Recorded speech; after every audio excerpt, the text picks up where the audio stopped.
Challenge त्यांचं होतं, नाहीतर राजकारण सोडू असा शब्द दिलेला होता। आता हा अंदाज खोटा ठरलाय। प्रशांत किशोर राजकारण सोडणार का, काय करणार, निर्णय काय घेणार याकडे लक्ष असेल। प्रशांत किशोर यांचे 2 उमेदवार सध्या निवडणुकीच्या रिंगणात अद्यापही कायम आहेत। राघोपूरमधून पहिल्या फेरीमध्ये तेजस्वी यादव आघाडीवर आहेत। पहिल्या फेरी अखेरीस तेजस्वी यांना 893 मतांची आघाडी मिळाली आहे, तर भाजपचे सतीश कुमार हे दुसऱ्या स्थानी आहेत। तर राघोपूरमधून 2015 पासून त्या ठिकाणी तेजस्वी यादव जे आहेत ते निवडणूक लढवत आहेत। त्यांच्या तिसरी टर्म म्हणजे तिसऱ्यांदा जर ते जिंकले तर हॅट्रिक होईल। हे आपण एनडीए आणि महाआघाडीतलं जे चित्र आहे, आकडे जे आहेत ते अत्यंत मोठे आहेत। 161 जागांवर एनडीएची आघाडी आहे, महाआघाडी 78 जागांवर आघाडीवर आहे। राघोपूरमधून पहिल्या फेरीमध्ये तेजस्वी यादव आता आघाडीवर आहेत। तेजस्वी यादवांनी आपली पहिल्यापासूनच आघाडी या ठिकाणी कायम ठेवली आहे। मुख्यमंत्री पदाचं स्वप्न त्यांनी पाहिलं होतं। एकदा उपमुख्यमंत्री ते 17 महिन्यांसाठी राहिलेले आहेत, मात्र आरजेडी 58 जागांवर आली आहे आणि पुन्हा एकदा बिहारमध्ये सत्ता स्थापनेचं त्यांचं स्वप्न भंगताना दिसतंय। नक्कीच हे दृश्य खूप काही सांगून जातात बिहारमध्ये, कारण भाजपकडून आणि एनडीएकडून विजयासाठी जोरदार तयारी सुद्धा करण्यात आलेली होती। विश्वास असा व्यक्त करण्यात आलेला होता आणि एक्झिट पोलमधनं सुद्धा एनडीएच्याच बाजूने कौल देण्यात आलेला होता।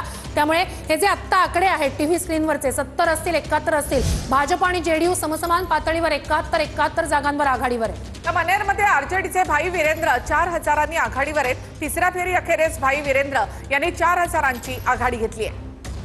तर मनेरमधनं ही अपडेट, आरजेडीचे भाई वीरेंद्र 4000 आघाडीवर आहेत। मनेरमधली आरजेडीची ही आघाडी तिसऱ्या फेरी अखेर भाई वीरेंद्र त्या ठिकाणी आघाडीवर आहेत। एनडीएने 161 जागांवर त्या ठिकाणी आघाडी घेतलेली आहे। माघा आघाडी जी आहे ती 78 जागांवर आघाडीवर आहे। सुरुवातीचं जे चित्र होतं ते आता पूर्णपणे उलटल्याचं दिसतंय। तर आता एनडीए इथे 161 आणि महाआघाडी 78, मात्र तिथे जर आपण पाहिलं निवडणूक आयोगानुसार आरजेडी 40 जागांवर तर काँग्रेस 9 जागांवर पुढे आहे। मनेरमध्ये आरजेडीचे भाई वीरेंद्र 4000 आघाडीवर आहेत।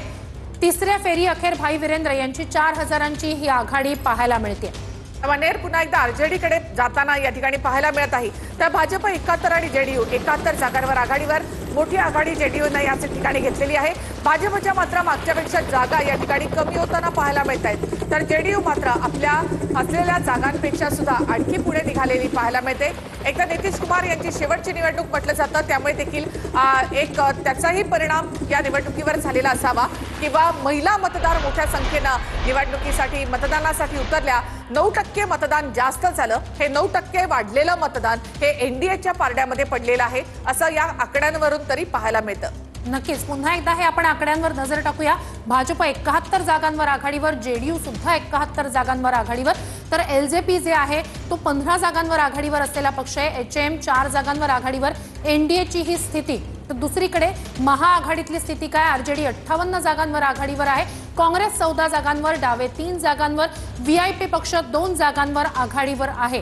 आघाडी आणि एनडीएतला आकडा जो आहे कलांमधला तो खूप मोठा आहे। नक्कीच